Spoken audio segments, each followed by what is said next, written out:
Hello everyone, this is Sanjay Kumar and welcome back to Future Flame Classes. Guys, last class में मैंने आपको बताया था कि ह्यूमन बॉडी के अंतर्गत निषेचन कैसे होता है और निषेचन के पहले क्या घटनाएं होती हैं और साथ ही साथ निषेचन के बाद में क्या घटनाएं घटित होती हैं। आज की वीडियो में हम चर्चा करने वाले हैं इसी से संबंधित कुछ महत्वपूर्ण पॉइंट के बारे में। तो आइए देखते हैं। देखिए दोस्तों, मैंने आपको बताया था कि ह्यूमन के अंतर्गत मेल भी आते हैं और फीमेल भी आते हैं। तो मेल के अंतर्गत पाए जाते हैं स्पर्म और फीमेल के अंदर पाया जाता है ओवम यानी कि डिंब। तो ध्यान दीजिएगा दोस्तों, जो ओवम होता है यानी कि डिंब और जो शुक्राणु होता है यानी कि स्पर्म, यह दोनों जो है अगुणित कोशिका होते हैं। क्या होते हैं दोस्तों? अगुणित कोशिका। अगुणित का मतलब यह हुआ कि इनमें क्रोमोसोम की संख्या, गुणसूत्र की संख्या 23 होता है, यानी कि जोड़े में नहीं होते हैं। कितने होते हैं दोस्तों? 23। इसीलिए इन दोनों को हम कहते हैं अगुणित कोशिका यानी कि हैप्लोइड सेल। जबकि इन दोनों के निषेचन के बाद जब युग्मनज बन जाते हैं तब उनमें होते हैं 46 कोशिका। ठीक है दोस्तों, तो याद रखिएगा कि डिंब और शुक्राणु जो होते हैं अगुणित कोशिका कहलाते हैं, जबकि निषेचन के बाद जो युग्मनज बनता है वह द्विगुणित कहलाता है, क्योंकि उनमें होता है 46 क्रोमोसोम, जबकि डिंब और शुक्राणु में होते हैं 23 क्रोमोसोम। इसके अलावा दोस्तों, ह्यूमन के अंतर्गत जो मेल होते हैं यानी कि पुरुष होते हैं, उनमें जो शुक्राणु पाया जाता है सो चलनशील होता है। चलनशील का मतलब यह हुआ गतिशील, और गतिशील का मतलब हुआ एक जगह से दूसरे जगह यह स्पर्म जो है जा सकते हैं। जैसे कि संभोग के बाद स्पर्म जो है वह वजाइना से होकर फैलोपियन ट्यूब में चला जाता है। एक तरह से देखें तो यह गति करता है, इसीलिए शुक्राणु जो होते हैं चलनशील होते हैं, गतिशील होते हैं। इसके अलावा दोस्तों, डिंब जो होता है सो अचल होता है। अचल का मतलब यह गति नहीं करता है। इसके अलावा दोस्तों, आपको हम यह भी बता दें कि फीमेल के अंतर्गत जो डिंब होता है यह सबसे बड़ी कोशिका होता है और यह अचल होता है। अचल का मतलब यह एक जगह से दूसरे जगह ट्रांसफर नहीं हो सकता है, नहीं जा सकता है, एक ही जगह स्थिर रहता है। दोस्तों, मेल के अंतर्गत जो स्पर्म का निर्माण होता है यानी कि शुक्राणुओं का उत्पादन होता है, यह डिंब की तुलना में अत्यधिक होता है। यानी कि पुरुष के अंतर्गत जो शुक्राणु बनता है वह काफी ज्यादा संख्या में बनता है फीमेल के अंतर्गत डिंब की तुलना में।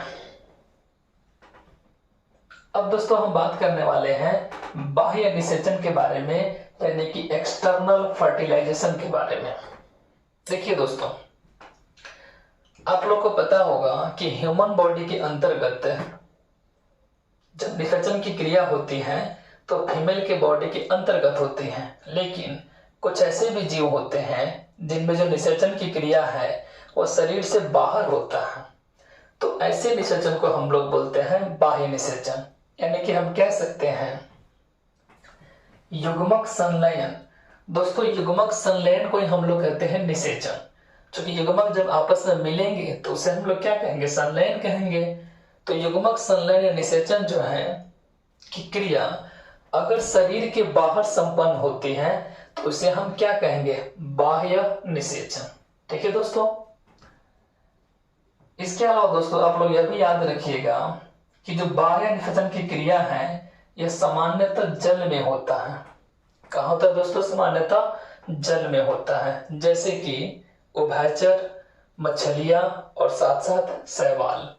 इनमें जो निषेचन की क्रिया होती है वह जल में होती है। एक बार फिर सुनिए दोस्तों,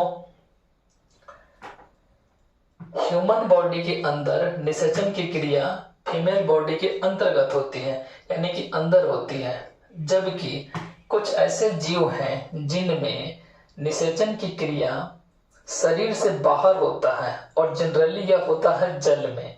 तो ऐसी क्रिया को हम कहते हैं बाह्य निषेचन, जैसे कि मछलियां। इसके अलावा दोस्तों शैवाल, उभयचर।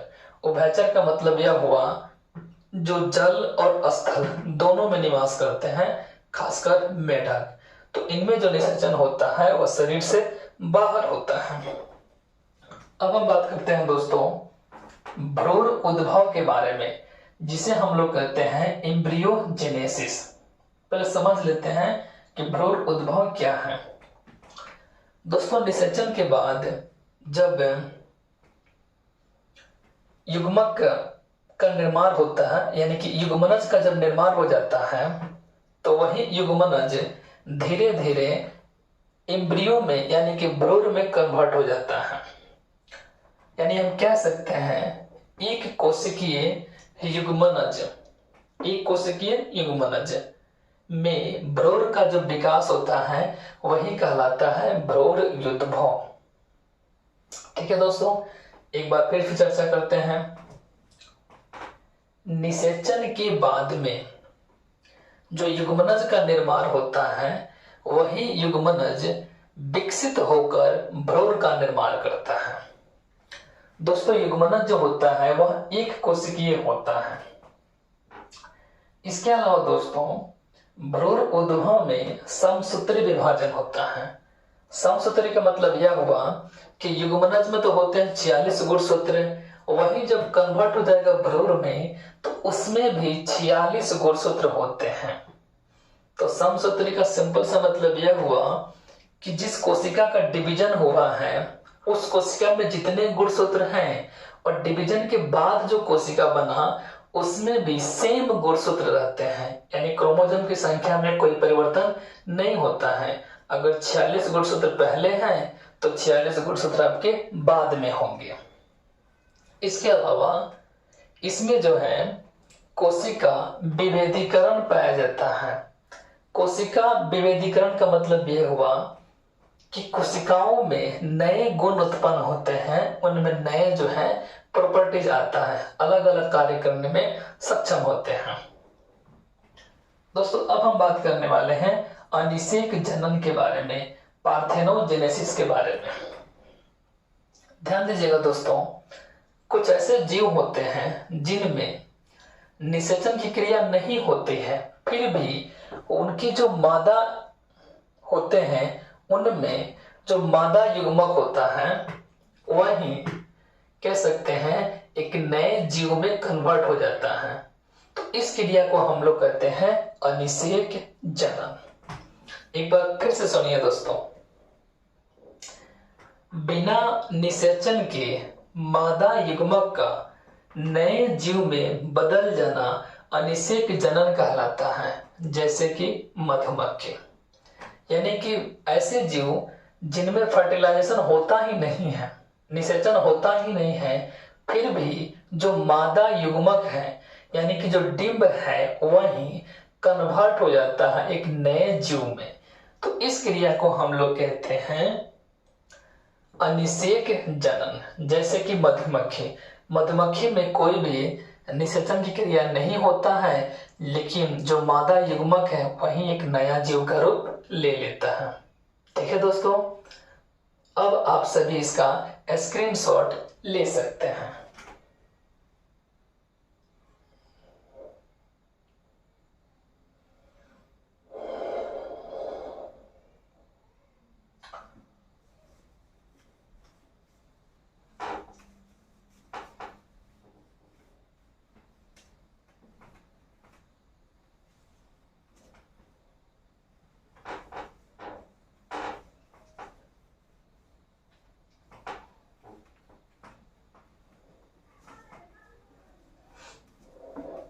देखिए दोस्तों, अब हम चर्चा करने वाले हैं सजीव प्रजक और अंड प्रजक के बारे में। तो पहले हम बात कर लेते हैं सजीव प्रजक क्या होते हैं। ध्यान दीजिएगा दोस्तों, सजीव प्रजक, देखिए दोस्तों सजीव प्रजक को हम लोग कहते हैं विविपैरस। विविपैरस समझिएगा दोस्तों, विविपैरस क्या होता है। वैसे जीव जो अपने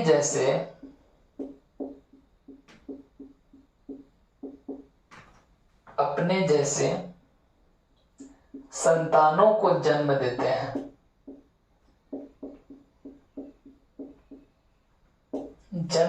हैं।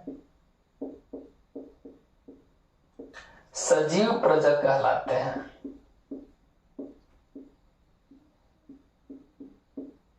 प्रजक कहलाते हैं। जैसे कि मनुष्य, क्योंकि मनुष्य जो है वो अपने ही जैसे नए संतानों को जन्म देता है, इसीलिए क्या कहलाएंगे, सजीव प्रजक। और एक होता है दोस्तों अंड प्रजक। अंड प्रजक इसे हम लोग कहते हैं ओविपैरस, यानी कि वैसे जीव जो अंडे देते हैं, अंड प्रजक कहलाते हैं। अंड प्रजक कहलाते हैं।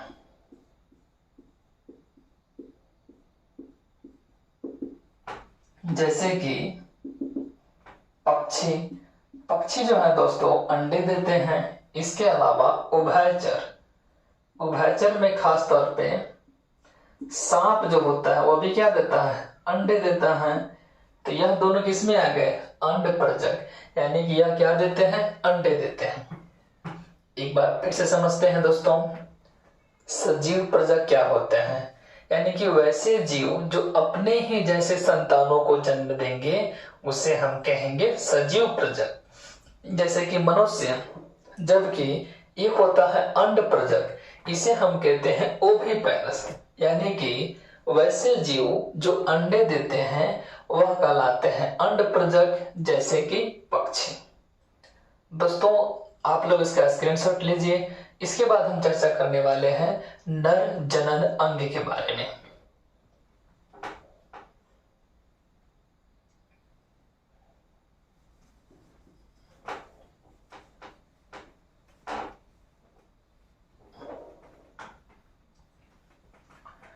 ध्यान दीजिएगा दोस्तों, अब हम बात करने वाले हैं नर जनन अंग, आप सबका पसंदीदा टॉपिक।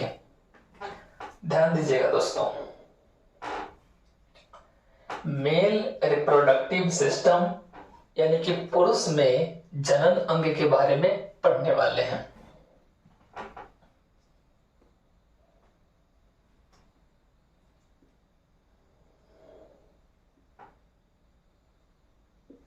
नर जनन अंग, इसे हम कहेंगे मेल रिप्रोडक्टिव ऑर्गन।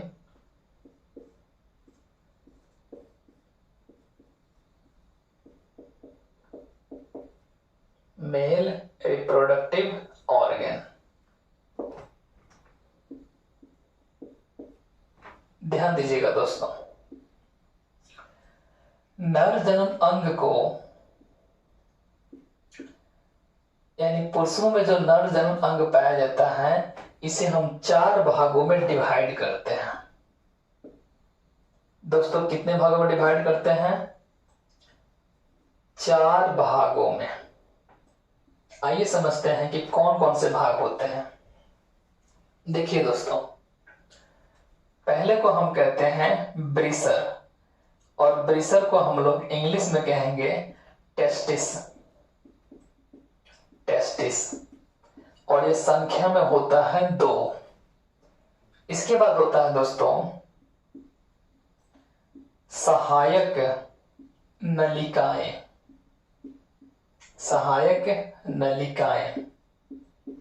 इसको हम लोग कहते हैं एक्सेसरी डक्ट।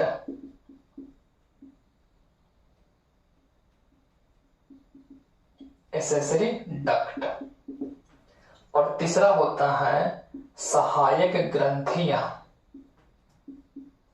सहायक ग्रंथियां यानी कि एक्सेसरी ग्लैंड्स। Accessory glands. और चौथा होता है हमारा, हम लोग कहते हैं बाह्य जननांग। बाह्य जननांग, इसे हम कहेंगे एक्सटर्नल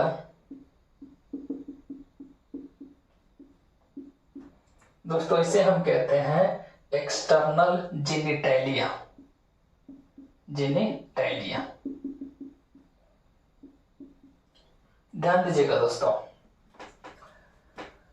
नर जनन अंग के 4 भाग होते हैं। ब्रीसर, जिसे हम लोग कहते हैं टेस्टिस, संख्या में होता है 2। इसके बाद होता है सहायक नलिकाएं।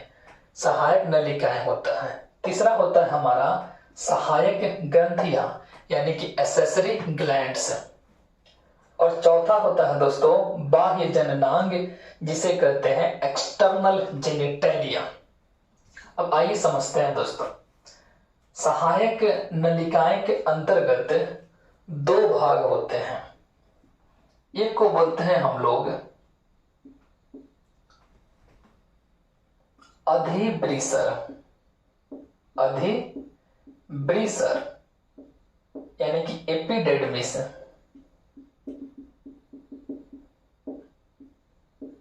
एपिडिडमिस, और ये संख्या में होता है 2।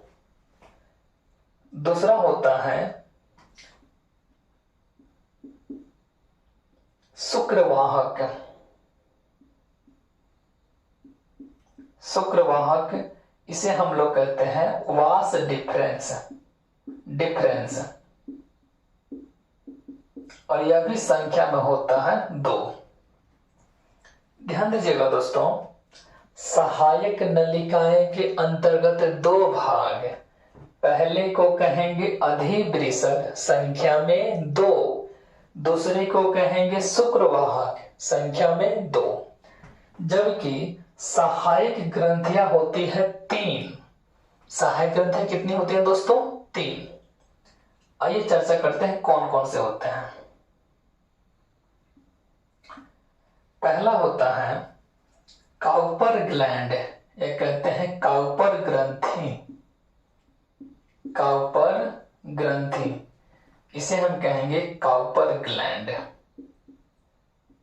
काउपर ग्लैंड दोस्तों, काउपर जो ग्रंथि होता है यह भी संख्या में होता है 2।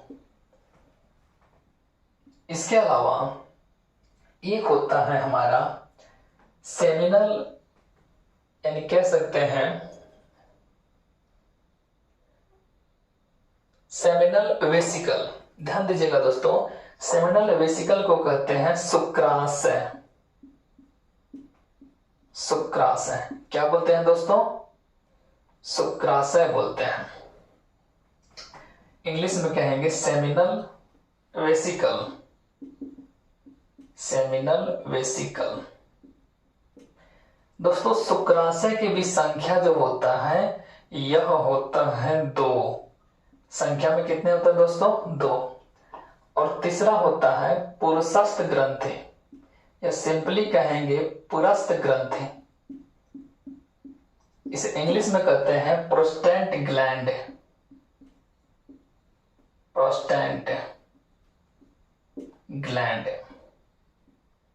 यह संख्या में होता है 1। कितना होता है दोस्तों? 1। अब हम फिर से चर्चा कर लेते हैं दोस्तों, ध्यान दीजिएगा। मेल रिप्रोडक्टिव ऑर्गन यानी कि नर जनन अंग के बारे में। दोस्तों, नर जनन अंग के होते हैं 4 भाग। आइए देखते हैं। ब्रीसर, इसे हम लोग कहेंगे टेस्टिस, असंख्या में होते हैं 2। जबकि इसके बाद होता है सहायक नलिकाएं यानी कि एक्सेसरी डक्ट, और सहायक नलिकाएं के अंतर्गत यानी इसके अंदर होते हैं दो भाग, अधिबरिसर जो कि संख्या में होते हैं दो, इसे कहते हैं एपिडेडमिस। इसके अलावा होता है शुक्रवाहक, और शुक्रवाहक की भी संख्या होता है दो, इंग्लिश में कहते हैं इसे हम वास डिफरेंस। क्या बोलते हैं दोस्तों? Vas deferens. जबकि तीसरा होता है सहायक ग्रंथियां, और सहायक ग्रंथियां जो हैं संख्या में होती हैं तीन। कौन कौन सा? तो काउपर ग्रंथि, और काउपर ग्रंथि की संख्या होता है दो। शुक्राशय, इसकी भी संख्या होता है दो। पुरस्थ ग्रंथि, इसकी संख्या होता है एक। और चौथा होता है बाह्य जननांग यानी कि एक्सटर्नल जेनिटेलिया। दोस्तों ये जो बाह्य जननांग है इसे ही हम लोग कहते हैं पेनिस यानी कि शिश्न, जिसे हम लोग आमतौर पे बोलचाल की भाषा में लिंग भी कहते हैं। ठीक है दोस्तों, अब ध्यान दीजिएगा दोस्तों, यह जो ब्रिसर है यानी कि टेस्टिस, इसके अंदर पाया जाता है सेमनीफेरस ट्यूब्यूल्स। इस ब्रिसर के अंदर क्या पाया जाता है? लिख दे रहे हैं, चाहे आप समझ जाइएगा। ब्रिसर के अंदर पाया जाता है सेमनीफेरस ट्यूब्यूल्स यानी कि शुक्र जनन नलिकाएं। शुक्र जनन नलिकाएं, नलिकाएं।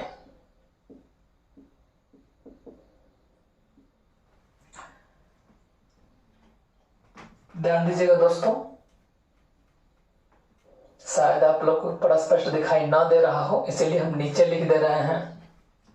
इस ब्रिसर के अंदर पाया जाता है शुक्र जनन नलिकाएं, शुक्र जनन नलिकाएं, जिसे इंग्लिश में कहते हैं सेमनीफेरस ट्यूब्यूल्स। क्या बोलते हैं दोस्तों इसे हम? Seminiferous tubules.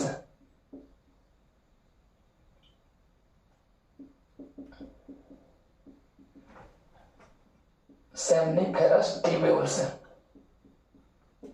अब समझिएगा दोस्तों, ब्रिसर जो कि संख्या में दो होता है, जिसे हम लोग कहते हैं टेस्टिस, इसके अंतर्गत होता है शुक्र जनन नलिकाएं, और इसी शुक्र जनन नलिकाएं में मेल का स्पर्म बनता है, यानी कि स्पर्म कह सकते हैं शुक्राणु का जो निर्माण होता है वह होता है शुक्र जनन नलिकाएं में। कहा होता है दोस्तों? शुक्र जनन नलिकाएं में, जिसे हम लोग कहते हैं सेमनीफेरस ट्यूब्यूल्स। इसी के अंतर्गत जो होता है मेल का यानी पुरुष का स्पर्म का निर्माण होता है। ठीक है दोस्तों, इसीलिए इस ब्रिसर को यानी सिर्फ ब्रिसर और टेस्टिस को हम लोग कहते हैं प्राइमरी सेक्स ऑर्गन यानी कि प्राथमिक जनन अंग। ध्यान दीजिएगा दोस्तों, अगर हम नोट करके लिखें तो कह सकते हैं ब्रिसर क्या कहलाएगा? प्राथमिक जनन अंग। अब बाकी जितने भी भाग हैं सभी कहलाएगा सेकेंडरी सेक्स ऑर्गन यानी कि द्वितीय जनन अंग। ठीक है दोस्तों, एक बार फिर समझ लेते हैं। मेल रिप्रोडक्टिव ऑर्गन का नर जनन अंग में जो स्पर्म का निर्माण होता है वह होता है ब्रिसर में यानी कि टेस्टिस में, और इसके अंतर्गत होता है शुक्र जनन नलिकाएं। इसी शुक्र जनन नलिकाएं में होता है, यानी कह सकते हैं इसी शुक्र जनन नलिकाएं में स्पर्म का यानी शुक्राणु का निर्माण होता है, जिस कारण से इस ब्रिसर को हम लोग कहते हैं प्राथमिक जनन अंग। ठीक है दोस्तों, अब ब्रिसर को छोड़ दिया जाए, क्योंकि ब्रिसर के अंदर ही होते हैं शुक्र जनन नलिकाएं, तो इसको छोड़ के बाकी जितने भी पार्ट बच गए यह सभी कहलाएंगे द्वितीय जनन अंग। यानी कि पुरुषों का द्वितीय जनन अंग कहलाएगा। अब पुरुषों का प्राथमिक जनन अंग होता है ब्रेसर, यानी कि टेस्टिस संख्या में 2 होते हैं और इसी के अंतर्गत होते हैं शुक्रजनन नलिका। दोस्तों आज के वीडियो में इतना ही। आप लोगों ने अपना समय निकालकर इसे सुना, देखा, इसके लिए धन्यवाद। यानी कि thanks for listening and God bless you all. मिलते हैं नेक्स्ट वीडियो में।